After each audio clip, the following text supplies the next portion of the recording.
약 2700여 년 전쯤에 예루살렘에서 남쪽으로 한 50리길 되는 꽤 먼 거리죠. 그곳에 드고아라고 하는 지역이 있었는데 산 위에 산동네였습니다. 이곳이 예수님이 탄생하셨던 베들레헴하고 가까운 곳인데 그 드고아에서 뽕나무를 재배를 하고 누에를 치던 그리고 양을 기르던 목자가 한 사람이 있었는데 그 이름이 바로 아모스라고 하는 젊은이였습니다. 이 아모스에게 어느 날 하나님의 말씀이 임했습니다. 너는 남쪽 사람이지만 지금 한반도 형편으로 비유를 해보자면 남한 사람이다 이 얘기입니다. 남북이 나눠져 있었던 때니까 너는 남쪽 사람이지만 북쪽으로 올라가서 예언을 하라. 그래서 북쪽 나라로 올라가서 예언을 했습니다. 남쪽에 살고 있었던 아모스가 지금 한반도 상황 같으면 남한에 살고 있었던 하나님의 종이 이제 하나님의 사명을 가지고 북한으로 가서 북한에 가서 하나님 말씀 전했다. 이거하고 비슷한 상황입니다. 그래서 이제 하나님의 말씀을 가지고 이제 그 북쪽 이스라엘로 가가지고 거기서 하나님의 말씀을 하나도 빼놓지 않고 왕 앞에서도 그대로 말씀을 전하고 고관 대작들 앞에서도 백성들 앞에서도 하나님의 말씀을 전했습니다. 그래서 백성들에게 이스라엘아 내 하나님 여호와를 만나기를 예비해라. 너희는 살기 위하여 선을 구하고 악을 구하지 말지어다. 너희는 하나님을 찾으라. 그리하면 살리라 하고 외쳤습니다. 그리고 고관 대작들에게도 오직 공의를 물같이 정의를 하수같이 흘릴지어다 하고 설파했고 그 시대가 영적인 암흑기였기 때문에 주 여호와께서 가라사대 보라 날이 이를지라 내가 기근을 땅에 보내리니 양식이 없어 주림이 아니며 물이 없어 기람이 아니요 오직 여호와의 말씀을 듣지 못한 기갈이라 이렇게 외쳤습니다. 아모스가 이렇게 북쪽에 가가지고 하나님의 말씀을 가감없이 전하니까 북쪽 사람들이 반응이 영 시원치 않았습니다. 그 말씀을 잘 받고 하나님 말씀으로 여기고 회개하고 이랬으면 좋았을 터인데 그렇게 하지 않고 그만 아니 왜 남쪽 사람이 북쪽에 와가지고 이렇게 험한 소리 좋지 않은 소리를 하느냐 하고서는 너 남쪽으로 돌아가라 이렇게 이제 사람들이 배척을 했습니다. 그래서 할 수 없이 북쪽에서 말씀을 전하다가 남쪽으로 이제 쫓겨왔어요. 그러니까 아직 이제 하나님 말씀을 채 다 전하지 못하는 상황이 되니까 거기서 이제 아모스가 하나님께서 내 입에 담아 놓으신 말씀을 내가 기록해서 후대에 남겨 놓으리라. 그래서 작심을 하고 미처 다 전하지 못한 말씀을 기록을 해놓은 말씀이 바로 이 아모스 말씀이었습니다. 여러분 그 잠깐 말씀 전하는 중에 잠깐 좀 끊고 가는 것을 용서하시옵소서. 오영욱 집사님 오셨는데 제가 그러지 않아도 부탁이 있어가지고 전화를 드렸었는데 전화를 안 받으시길래 목사님을 미워해서 전화를 안 받나 내 마음이 상했었는데 지금 그 요 예배 중에 뭔가 울림이 발생을 하고 좀 약간 이 조절이 필요합니다. 그래서 지금 죄송하지만 방송실로 가셔서 지금 이 예배 중에 똑같은 조건에서 좀 조절을 해주시면 그래서 제가 간절히 바라고 세상에 전화를 여러 번 했는데 여러분들도 제 전화 안 받으시면 제가 마음이 넓은 사람이 아니고 아주 속이 좁은 사람이라서 금방 속상하니까 저뿐이 아니라 대부분의 목사님들이 별것도 아닌 요만한 거 가지고 속상해 하시니까 목사님들 대할 때는 그 유리 그릇을 대하듯이 좀 조심스럽게 잘 대해 주시면 좋습니다. 지금 이제 아모스가 지금 상황이 아모스가 이 말씀을 전할 때 상황이 남쪽에는 우시아라고 하는 왕이 말씀을 그 통치를 하고 있었어요. 근데 이제 우시아라고 하는 이 왕이 16살의 왕이 돼 가지고 52년간을 왕노릇을 했습니다. 굉장히 긴 시간이죠. 16살부터 52년 동안. 그런데 이제 이 우시아가 처음에 왕이 돼 가지고요. 아주 얼마나 참 선한 왕이었는지 모릅니다. 그래서 하나님의 뜻대로 하나님의 안색을 살피면서 하나님의 말씀대로 이 나라를 잘 이렇게 통치를 했었습니다. 그러니까 어떻게 되겠습니까? 하나님이 은혜를 주시고 복을 주셔가지고 이 나라가 점점 아주 복을 받게 되는데 국방이 튼튼해지고 말이죠. 그리고 온갖 최신식 무기로다가 국방을 갖다가 튼튼하게 이렇게 지키도록 했고, 그리고 농업 정책을 잘 펴가지고 농업이 아주 잘 돼가지고서는 나라가 잘 살게 되었어요. 그런데 이제 요때 얼마나 요때가 번성할 때인가를 역대하 26장 15절의 말씀에 보면 이렇게 기록이 되어 있어요. 그의 이름이 이렇게 되는데 여기서는 이제 역대하에서는 그의 이름이 앞뒤가 있으니까는 이게 우시아 왕인 거는 이제 알아요. 역대하 말씀 보면 그의 이름 우시아 왕의 이름이 널리 퍼지면 어떻게 퍼졌는가 하면 야 아무개 지금 잘 나간다며 번성한다며 복을 받았다며 이렇게 지금 그 이름이 널리 퍼지면 기이한 도우심을 얻어. 여기서는 이제 번역을 기이한 도우심을 얻어 이렇게 했습니다마는 하나님이 도와주셨다 이 얘기입니다. 하나님의 도우심을 얻어 강성하여 짐이었더라. 이게 바로 우시아 시대에 하나님이 우시아에게 주셨던 그 은혜, 그 축복을 지금 기록을 해놓은 말씀인데, 문제는 여러분 사람이 어떻습니까? 이렇게 잘 되면은요 끝까지 참 하나님 앞에 겸손하고 하면 좋은데 이게 우리의 약점이지요. 자기도 모르는 사이에 여기 교만한 마음이 싹 찾아 들어왔어요.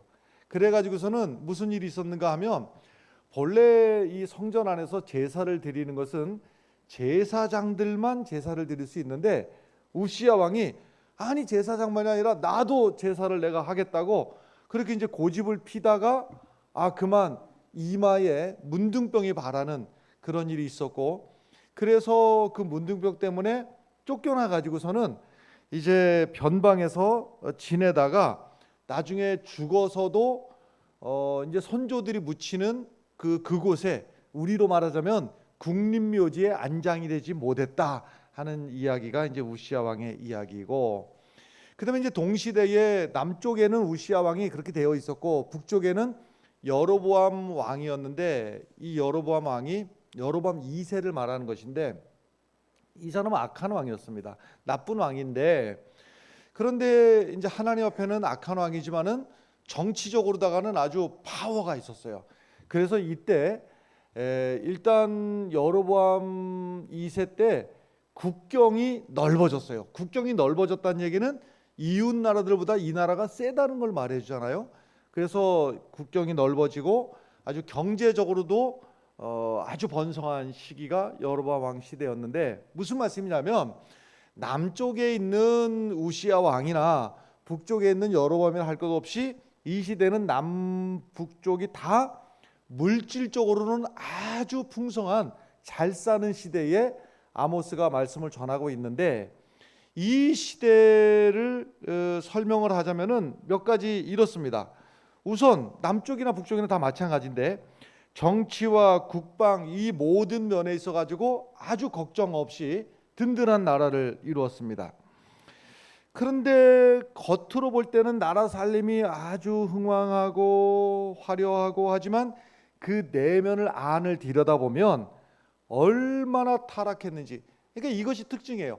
겉으로다가는 화려한데 안을 들여다보면은 아주 냄새가 나는 그러한 지경이었습니다. 말하자면 성적인 타락.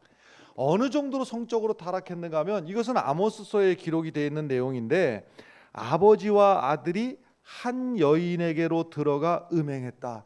끔찍한 일이죠. 얼마나 참 추잡하고 그 기가 막힌 노릇입니까? 그런가 하면 탐관 오리들이 득실거렸는데, 이것도 기록된 말씀을 대로 하자면 가난한 자의 머리에 있는 티끌까지 탐하는 세상이었다.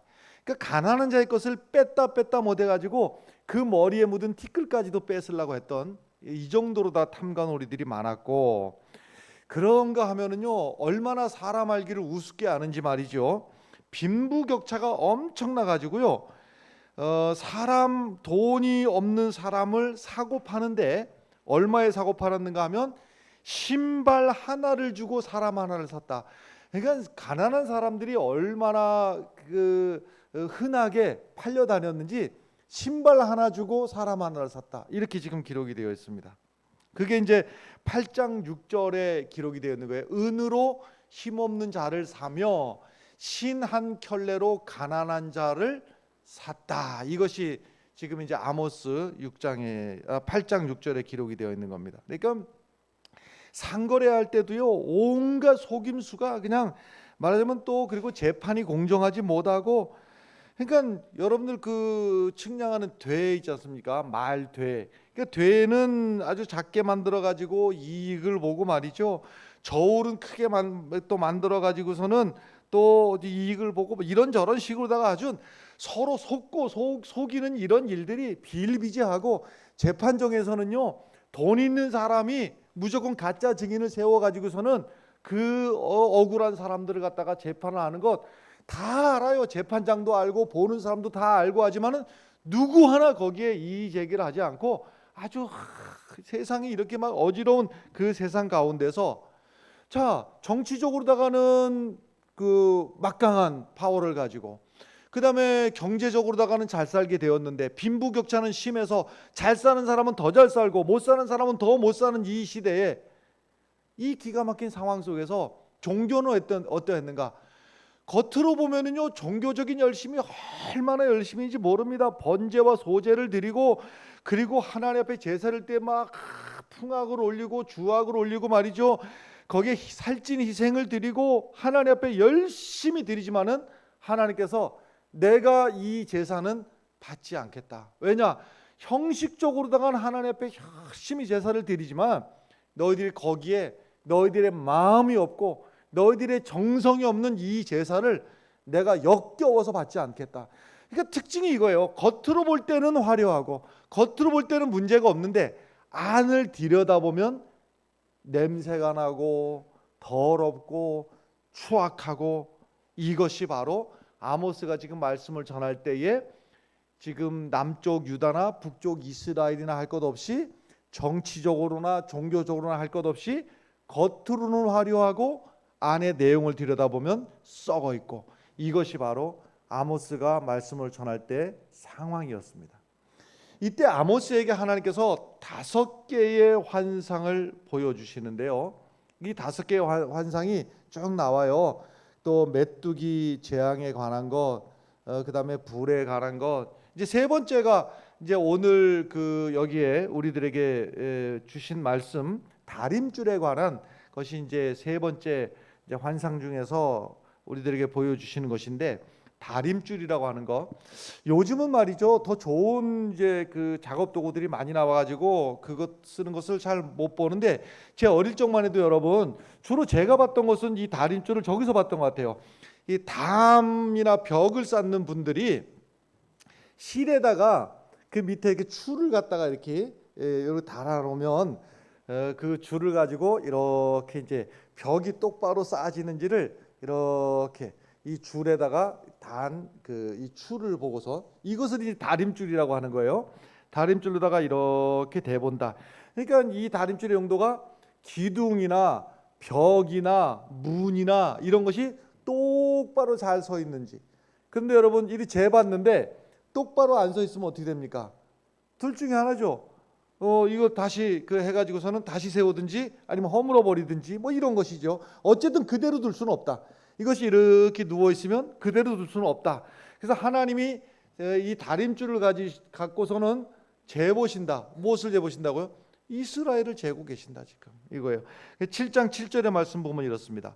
또 내게 보이신 것이 이러하니라. 다림줄을 가지고 쌓은 담 곁에 주께서 손에 다림줄을 잡고 서셨더니, 하나님이 지금 다림줄을 가지고 이렇게 재보신다는 거예요. 뭘? 똑바로 서 있는지 기울었는지를 하나님이 재보시겠다. 만약에 이게 이렇게 기울어져 있으면 하나님이 헐어버리시겠다라는 거예요. 이것이 지금 하나님이 다림줄을 들고 계신다는 의미이고, 7장 8절의 말씀, 여호와께서 내게 이르시되 아모스야 내가 무엇을 보느냐? 내가 대답하되 다림줄이니이다.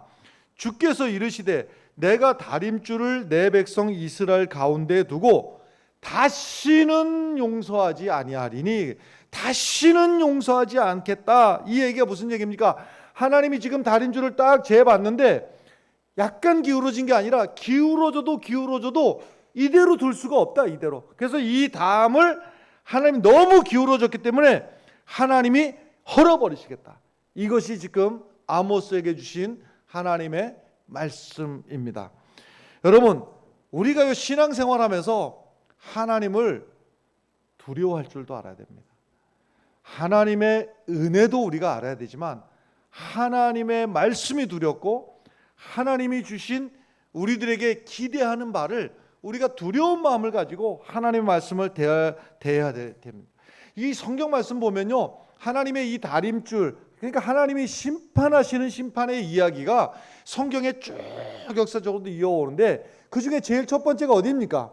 바로 에덴 동산에서 하나님께서 인간에게 주셨던 그 축복, 생육하라, 번성하라, 충만하라, 다스려라 했던 그 모든 것을 다 버려버리고 불순종으로 하나님이 금하신 그 선악과를 먹고 말았을 때에 하나님의 심판이 임하게 되는데, 그래서 뱀에게는 너는 흙을 먹어야 되고 너는 이제 배로 기어 다녀야 될 것이고, 여인에게는 해산의 고통으로, 남자에게는 땀 흘리는 노동의 고통으로 하나님께서 심판을 하셨습니다.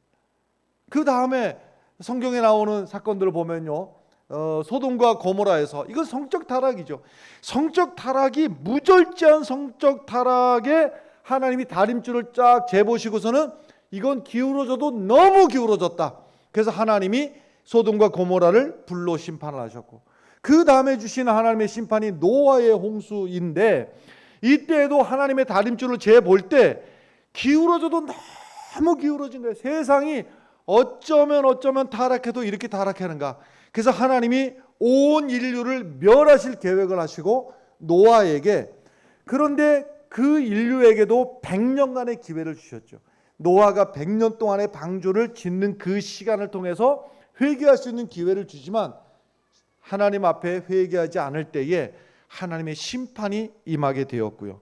그 다음에가 이제 남북조의 멸망인데, 이제 그 내용들이 바로 오늘 읽은 아모스서를 포함해서 이 예언서의 내용들이 결국 이쯤에 해당되는 것인데, 하나님의 인내를 하나님께서 마지막까지 인내하시다가 이제 남쪽 왕조와 북쪽 왕조를 하나님이 멸하시게 되는데, 북쪽 왕조는 기원전 722년, 남쪽 왕조는 586년에 멸망시키는 이 하나님의 심판이 결국은 하나님의 다림줄로 재어봐서 너무 기울어진 이 시대를 하나님이 멸하시게 됩니다.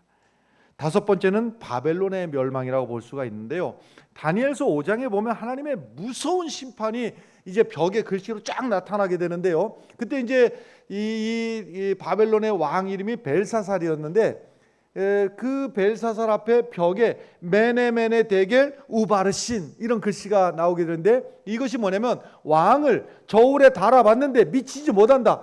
다른 말로 하면 다림줄로 재봤는데 맞지 않는다, 기울어졌다, 이 얘기입니다. 그래서 하나님께서 왕을 심판하시고 이 나라를 메대와 바사로 나누게 할 것입니다. 이것이 메네 데겔 우바르신, 그 심판대로 바벨론이 메대 바사 지역 제국에 의해서 멸망을 당하게 됩니다. 그다음에 여섯 번째를 찾는다면 신약에 나오는 마태복음 25장에 나오는 달란트의 비유라고 할 수가 있는데요. 여기에 이제 달란트를 5 받은 종, 달란트를 2개 받은 종, 1 받은 종, 이것에서 하나님이 마지막에 심판하시겠다, 달아보시겠다는 겁니다. 맞는지 안 맞는지 다림줄로 재봐서 이것이 맞는지 안 맞는지 하나님께서 심판을 하시겠다고 하는 겁니다. 여러분, 이런 말씀들이 말이죠, 이런 하나님의 말씀을 들으면서 여러분, 남의 이야기로 들으면 절대로 안 됩니다. 이 말씀은 남의 이야기가 아니라 오늘 나에게 적용을 해야 돼. 당장 나에게 적용을 해야 될 말씀입니다. 그것이 믿음입니다, 여러분. 하나님의 말씀을 들을 때, 오늘 하나님의 말씀을 이제 설교를 들었는데, 요즘 목사님이 설교를 꽤 잘하시는 것 같아. 아니면 오늘 목사님 설교 들으니까 컨디션이 좀 안 좋으신가? 오늘 목사님 좀 헤매시는 것 같은데, 이렇게 한가하게 들을 말씀이 아니라는 것이죠. 하나님의 말씀을 들을 때 그저 남 얘기로 듣지 평가듯이 듣는 것이 문제가 아니라 이럴 일이 아니라 말이죠. 하나님의 말씀을, 이 말씀을 들을 때 하나님이 오늘 나에게 다림줄을 딱 재보실 때 나는 어떤 신앙을 가지고 있는가? 내가 하나님께서 기뻐하시는가? 아니면 하나님 앞에 오늘 당장 내가 너를 용서하지 아니하리라. 여러분, 이 말씀이 말이죠, 남의 이야기 같습니까? 아닙니다. 오늘 나에게 주시는 말씀으로 받으시기를 바랍니다. 성경이 66권이지 않습니까? 이 성경을 이제 이 66권을 이제 우리말로다가 정경, 이렇게 정경, 66권이 정경 말씀인데, 이 정경을요 영어로다가는 캐논이라고 합니다. 캐논 혹시 많이 들어보시지 않았습니까, 여러분? 요즘은 많이 안 보이는데 제 어릴 적에는요 아주 이상적인 꿈이 뭐였냐면 캐논 카메라 하나 가져보는 거였어요. 그 캐논이에요. 같은 말이에요. 이 캐논이라고 하는 말이 무슨 말인가 하면 자라고 하는 말, 측량 기준, 자, 기준의 자. 지금도 프랑스에 가면요 1m, 이제 그 전에는요 뭐 별의별 재는 방법들이 있었잖아요. 뭐 피트라든지. 피트가 뭡니까, 여러분? 발 크기 하나가 피트거든요. 그러니까 발 큰 사람도 있고 작은 사람도 있고 애기 발도 있고 어른 발도 있고, 같은 어른이라도 더 큰 사람이 있고 작은 사람이 있고. 그러니까 이게 동네마다 다 달라요. 몇 피트 하면요 어떤 동네는 이만큼이고 어떤 동네는 이만큼이고 다 다르니까 미터를 정하자. 그래서 미터가 뭔지를 사람들이 모르잖아요. 거기 설명을 더 안 하겠습니다만, 하여튼 미터가 이만큼인데 이만큼이라는 건 사람들이 알 수가 없으니까 모범을 만들어갖고 이게 1m야 하는 기준 되는 게 지금도 프랑스 박물관에 가면 있어요. 혹시 시간 되시면 가서 보세요. 그게 캐논이거든요. 이 기준 되는 게 캐논이거든요. 기준. 이만큼이 1m야. 그래서 이제 그 기준을 가지고 본을 떠야 되잖아요. 본을 떠서 이 나라도 보내고 이만큼이 1m야. 이만큼이. 그래갖고 온갖 나라에 그 1m를 기준을 두고, 기준이 있어야지 본을 뜨니까. 그 기준. 그래서 이제 원래 이 캐논이라고 하는 것이 이제 히브리어의 카네에서 나온 것인데요. 이 카네가 본래 이제 습지대에 자라는 그 갈대들 있지 않습니까? 갈대가 바로 카네였는데, 그 갈대를 꺾어 가지고서는 이제 이만큼이 이제 어떤 자의 기준이다 하는 것을 삼았던 기준이거든요. 그래서 이 어떤 기준을 삼을 때 이제 카네에서부터 캐논, 이것이 이제 우리는 정경. 지금 무슨 말씀을 드리는지 아시겠죠? 하나님의 말씀이, 이 정경 하나님의 말씀이 우리 삶의 기준이 된단 말이에요. 이것이 기준이 된다. 우리가 어떻게 살면 하나님 앞에 복을 받고, 어떻게 살면 하나님이 기뻐하시고, 어떻게 살면 하나님이 도와주시고, 어떻게 살면 하나님이 흥하게 하시는지, 그 기준이 바로 우리에게 주신 이 성경 말씀이 우리에게 캐논이 되고 기준이 된다. 할렐루야. 그래서 이 성경 말씀을 통해서 우리의 신앙의 넓이와 신앙의 깊이를 하나님께서 우리들을 재보시겠다. 우리를 다림줄로, 하나님께서 다림줄로 우리를 재보시는 그 다림줄이 무엇이냐면 바로 이 성경, 우리에게 주신 성경 말씀을 통해서 우리의 믿음을 하나님께서 달아보시겠다라고 하는 것입니다. 그래서 성경이 우리 신앙의 다림줄인데, 디모데후서 3장 16절 17절의 말씀에 보면 모든 성경은 하나님의 감동으로 된 것으로, 그 다음에요 교훈과 책망과 바르게 함과 의로 교육하기에 유익하니, 그 다음에 이는 하나님의 사람으로 온전하게 하며 모든 선한 일을 행할 능력을 갖추게 하려 함이라. 할렐루야. 하나님이 이 다림줄인 성경 말씀을 통해서 우리를 재보시는데 제일 먼저 재보시는 것이 무엇일까요? 우리에게 사랑을 재보시는, 사랑의 크기가, 하나님께서는 하나님을 사랑하되 마음과 뜻과 정성을 다해 사랑하라 했고 내 이웃을 내 몸과 같이 사랑하라, 이것이 성경의 표준인데 이 표준이 되는 캐논을 가지고 하나님이 우리를 달아보시겠다라고 하는 것입니다. 여러분, 하나님께서 그 사랑을 왜 달아보실까요? 하나님의 사랑, 우리가 하나님을 사랑하는 그 사랑을 달아보시는 그만큼 하나님이 얼마나 복을 주시는지 성경에 한번 보시겠습니까? 여러분, 로마서 8장 28절 말씀, 우리가 알거니와 하나님을 사랑하는 자에게 주시는 은혜가 얼마나 대단한지 보세요. 하나님을 사랑하는 자 곧 그의 뜻대로 부르심을 입은 자들에게는 뭐라고요? 모든 것이 합력하여 선을 이루느니라. 할렐루야. 남들은 흥할 때가 있고 이때는 세계적으로도 경제가 어려울 때이고 별소리 다 하지만 그때도 되는 사람은 되는 거 아십니까 여러분? 왜 그래요? 모든 것이 합력하여 선을 이루기 때문에 그래요. 누구에게요? 하나님을 사랑하는 자에게. 하나님이 왜 달아보신다고요? 그 사랑의 크기를 가지고 하나님께서 주실 축복의 크기가 있다고 하는 거예요. 그 다음에 또 보실까요? 출애굽기 20장 6절, 나를 사랑하고 내 계명을 지키는 자에게는, 하나님을 사랑하고 하나님의 다림줄 하나님의 말씀을 사랑하는 자에게는 어떻게 한다고요? 전대까지 은혜를 베푸느니라.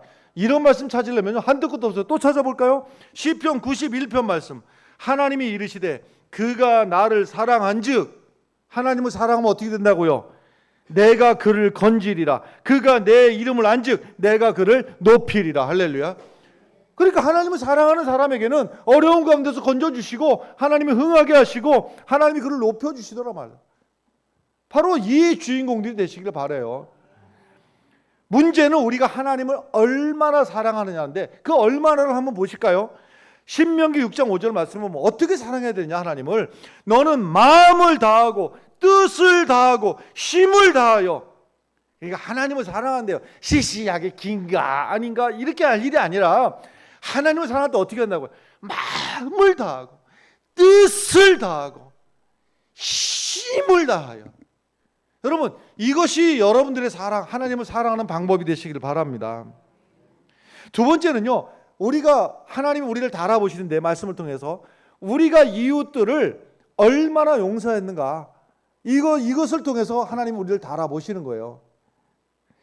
예수님께서도 예수님을 십자가에 못 박은 그들을 바라보시면서 하나님 앞에 기도하잖아요. 아버지여, 저들의 죄를 사하여 주옵소서. 할렐루야. 마태복음 6장 14절 말씀, 너희가 사람의 잘못을 용서하면 무슨 일이 생긴다고요? 너희 하늘 아버지께서도 너희 잘못을 용서하시려니와. 그 다음에 마가복음 11장 25절, 기도할 때에 아무에게나 혐의가 있거든 어찌 하라고요? 용서해라. 그리하여야 하늘에 계신 너희 아버지께서도 너희 허물을 사하여 주시리라.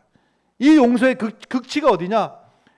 마태복음 18장 22절, 예수께서 이르시되 내게 이르노니 7번뿐 아니라 7번을 70번까지라도 할지니라. 또 하나님이 비중 있게 다림줄로 우리를 재보시는 것이 또 하나가 있는데 그것이 믿음이에요. 여러분, 솔로몬 성전에요, 솔로몬 성전의 그 구조가 어떻게 되는가 하면 그 입구 쪽에 기둥이 2개가 기둥이 되어 있어요. 근데 그 기둥들에다가 이름을 붙여놨어요. 그 이름을 붙였는데 하나는 보아스고 하나는 야긴이에요. 이름들이 있어요. 기둥에 이름이 있어요. 보아스, 야긴. 근데 그 뜻이 뭐냐? 하나는 든든하다, 하나는 곧다, 이거예요. 여러분, 우리 믿음이 말이죠, 그냥 또 이러니까 또 금방 시쭉해가지고서는 뭐 교회를 나오느니 안 나오느니 또 뭐 시쭉해가지고서는 또 뭐 내가 뭐 어쩌고 저쩌고. 여러분, 우리 믿음이 이런 시시한 믿음 가지고 하나님 앞에 설 때가 아니라는 말이에요. 하나님의 다림줄로 재보면 이 솔로몬의 2 기둥처럼 보아스와 야긴처럼 든든하게 곧게 어떤 상황에서든지 간에 우리의 믿음이 서 있게 되기를 간절히 바랍니다. 시편 119편 말씀이요, 119편이 성경에서 제일 긴 장인데 이 말씀은 주제가 온전히 하나예요. 이 바로 우리의 다림줄 되는 성경에 대한 그러한 시인데요, 이 시편 119편에서 시인이 몇 가지로 고백을 하는 거 보면, 지금부터 이제 시편 119편에 나오는 절들인데 97절에 보면 내가 주의 법을 어찌 그리 사랑하는지요, 내가 그것을 종일 작은 소리로 읊조리나이다. 하나님의 말씀을 사랑해서 그 하나님의 말씀을 종일 읊조린다. 자, 그럼 하나님의 말씀을 어떻게 사랑하느냐? 첫 번째 방법은 무엇인가 하면요, 묵상하는 것입니다. 여러분, 하나님의 말씀을 늘상 하나님의 말씀이 내게서 묵상되어지길 바라요. 48절 말씀 보면 또 내가 사랑하는 주의 계명들을 향하여 내 손을 들고 주의 율례들을 작은 소리로 읊조리나이다. 여기서 내 손을 들고 하는 것은 하나님의 말씀을 전적으로 전심으로 받아들인다. 근데 그 다음에요, 이 여기서 묵상한다고 하는 것이요, 그냥 이게 묵상이 아니라 이 말이에요. 지금 여기서 묵상한다는 것은 상고한다, 그 다음에 되새김질한다. 그 소가 되새김질한 또 생각해보고 또 생각해보고, 이것이 사도행전 17장에 나오는데, 사도행전 17장 11절에 보면 베레아에 있는 사람들은 데살로니가에 있는 사람들보다 더 너그러워 간절한 마음으로 말씀을 받고 이것이 그러한가 하여 날마다 성경을 상고함으로. 이게 묵상이에요. 하나님의 말씀을 날마다 또다시 생각하고 또다시 생각하고 또다시 생각하고. 그 다음에 하나님의 말씀을 사랑하는 두 번째는요, 하나님의 말씀을 가까이 하는 거예요. 시편 119편 43절 말씀을 보면 진리의 말씀이 내 입에서 조금도 떠나지 말게 하소서. 그 다음에 세 번째 방법은 하나님의 말씀을 지키는 것입니다. 시편 119편 44절 45절 보면 내가 주의 율법을 항상 지키리이다, 영원히 지키리이다. 그러니까 하나님의 말씀을 항상 지키고 영원히 지키고. 그 다음에 시편 119편 101절로 넘어가면요, 내가 주의 말씀을 지키려고 발을 금하여 모든 악한 길로 가지 아니하였사오며. 그러니까 하나님의 말씀을 사랑한다고 하는 것은요, 여러분, 발이 어떻게 움직입니까? 머리에서 생각을 일로 가자 일로 가고, 일로 가자 일로 가고, 일로 가지 말자 일로 안 가고. 그러니까 발을 금한다 이 얘기는요, 생각을 결심을 해야 가능한 일이에요. 결심을 가자 해야지 가능하고 가지 말자 해야지 가능한 일이에요. 이 말씀이 무슨 말씀인가 하면, 내 신앙과 양심의 소리를 듣고 하나님이 내게 주신 하나님의 말씀 앞에서 내가 작심하고 마음을 먹고 내 발을 금했다. 무슨 말씀인가 하면, 여러분, 신앙생활이라고 하는 것은 그냥요 감성적인 게 아닙니다. 결단이 일어나야 되고 결심이 있어야 되고, 그 결심과 결단을 이루기 위해서는 뼈를 깎는 아픔을 가지고서도 그것을 감수해내는 것, 이것이 하나님 앞에서 우리의 신앙이 되어야 됩니다. 할렐루야. 시편 119편 103절 말씀으로 넘어가겠습니다. 103절입니다. 주의 말씀의 맛이 내게 어찌 그리 단지요, 내 입에 꿀보다 더 단이다. 여러분, 건강을 측정해 보서는 여러 가지가 있습니다만은 그 중에 아주 중요한 중에 하나가 뭐냐면요, 아무거나 줘도 잘 먹으면 대략 건강하다고 볼 수가 있어요. 대략 잘 먹고 잘 소화하고. 그런데 말이죠, 여러분, 몸이 약해지면서 나타나는 현상 중에 하나가 뭐냐면요, 이거는 냄새가 나고 이거는 짜겁고 저거는 맛이 없고 이래 안 좋고 저래 안 좋고. 여러분, 우리의 믿음이 건강한 믿음이 되면 말이죠, 하나님의 말씀을 들으면서 하나님의 말씀을 받으면서 시험 들을 일이 없어요. 왜 자꾸 시험이 드는가 하면, 왜 자꾸 말씀이 걸림이 되는가 하면 내 영이 건강하지 않기 때문에 그렇습니다. 여러분, 하나님의 다림줄 말씀 앞에서 우리가 하나님의 말씀을 묵상하고 그 말씀을 가까이 하고 그 말씀을 지키도록 애를 쓰는 그런 성도들이 되시길 바랍니다. 1994년도로 제가 기억을 하는데요, 그때 공군에서 아주 굉장히 그 충격적인 사고가 하나 있었습니다. 그게 왜 그랬는가 하면요, 다른 데서 난 사고도 아니고 공군 사관학교 이제 3월쯤인데요. 공군 사관학교 이제 임관식, 그러니까 다 이제 그 4년 과정을 마치고 뭐 졸업식이라고 하기도 하고 졸업식 및 인관식이라고 하기도 하고 이제 같은 자리인데, 거기서 이제 졸업하는 그 생도들이 이제 소위로 인관을 하는 시기예요. 이게 굉장히 공군으로서는 아주 중요한, 공군 전체에서 제일 중요한 행사라고 볼 수가 있는데, 그 행사를 이제 앞두고 이제 최종 예행 연습을 하느냐고 이제 용산에서 헬기가 떠가지고 공군 참모총장을 이제 거기서 태우고서는 이제 그 청주에 있는 공군사관학교까지 이동하던 중에 용인쯤 가가지고 이 헬기가 추락을 해서 탑승했던 공군 참모총장을 비롯해갖고 탑승했던 전원 6명이 다 자리에서 그냥 그 사망을 하는 아주 좋지 않은 사고가 있었습니다. 그러니까 왜 그런 일이 있었느냐? 지금 설명을 들으면 여러분들 이제 알 수가 있어요. 이 조종사들이 말입니다. 그게 이제 프로펠러기가 됐든지 아니면 제트기가 됐든지 간에 뭐 헬기 종류가 됐던 전투기 종류가 됐든지 간에 조종사들이 반복해서 훈련하는 게 있어요. 이게 중요해요. 이게 뭐냐면요, 절대로 네 감각을 믿지 마라. 네 감각을 믿지 말고 무조건 이 계기판을 믿어라. 계기를 믿어라. 계기판을 봐라. 이게 어떤 상황이냐면 이런 거예요. 이제 헬기를 이렇게 가다가 뭐 이렇게 기울어진 것 같은 생각이 들면, 어떻게 되겠습니까? 이렇게 해야지 바로 놔야 될 거 아니에요. 이렇게 해야 될 거 아니에요. 어떻게 해서 이렇게 헬기가 기울어졌으면 이렇게 되는데, 이렇게 기울어졌다고 하는 네 감각을 믿지 말고 계기판을 봐라. 계기판에서 진짜로 이렇게 기울어졌는지 계기판을 봐라. 계기판을. 그런데요, 여러분, 이거 반복 훈련이 놀라운 것이요, 조종사들이 잘합니다.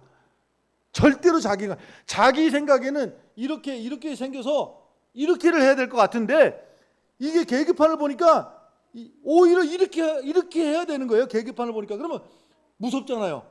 그래도 그렇게 하는 거예요. 계기가 맞기 때문에 그래요. 네 감각을 믿지 마라. 그런데 문제가 어디서 생기는가 하면요, 초보 조종사들은요 잘합니다. 이거를 막 훈련을 갖다가 반복해서 내 감각은 이렇게 돼 있어서 이렇게 해야 될 건데 안 돼. 계기판을 보니까 그래도 이래야 돼 해서는 바로 잡거든요. 그런데 이제 조종사 베테랑이 되면 15년 차, 10년 차 넘어가서 15년 차, 20년 이렇게 되잖아요. 그때부터 슬슬 뭘 한다고요? 내 감각을 믿기 시작하는 거예요. 내 감각. 계기판을 안 믿고 내 감각을. 그래서 그때 공군 참모총장을 모시고 이제 용산에서 이렇게 해가지고 청주까지 이동하는 이 헬기가, 누가 뭐랬겠어요? 초보가 공군 참모총장님을 모시는데 초보가 뭐랬겠어요? 베테랑이 뭐랬겠어요? 베테랑이 가서 쫙 몰고 오는데 점점 기울어지는데 자기 생각에는 일로 기울어진 것. 그럼 뭘 봐야 돼요?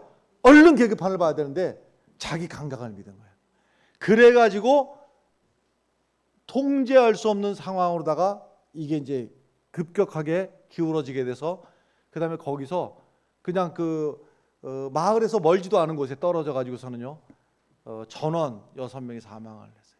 제가 이 아픈 얘기를 이 아침에 왜 꺼내는가 하면요, 여러분 신앙생활 하면서요 내 감정을 의지하지 마시기 바라요. 내가 오늘 교회 갔더니 말이야, 뭐 목사님이 날 쳐다보지도 않고 인사도 안 하고 기분 더럽게 나쁘네.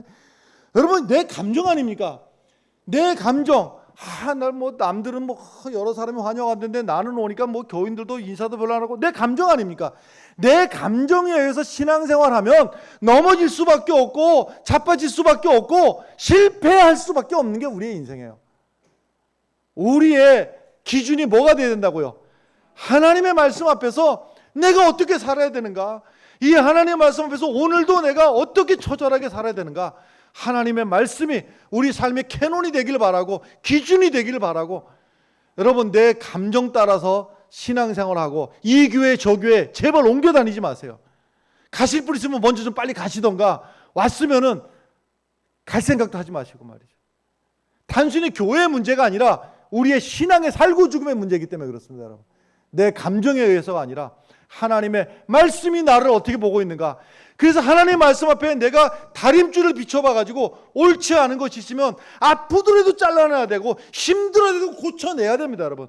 그래야지 살 길이 열리는 겁니다. 내 삶에 바로 잡아야 될 부분이 무엇인가. 여러분, 마음속에 걸리는 것이 있으면 그거 오늘부터 해결하시기 바라요. 작은 것이면 작은 것대로, 큰 것이면 큰 것인 대로 하나님 앞에 결단하는 이 시간들이 되시길 바랍니다. 기도하겠습니다. 하나님 아버지, 주의 말씀 앞에 진실하게 하시고 하나님의 말씀 앞에 정직하게 하여 주시옵소서. 예수님 이름으로 기도합나이다. 아멘.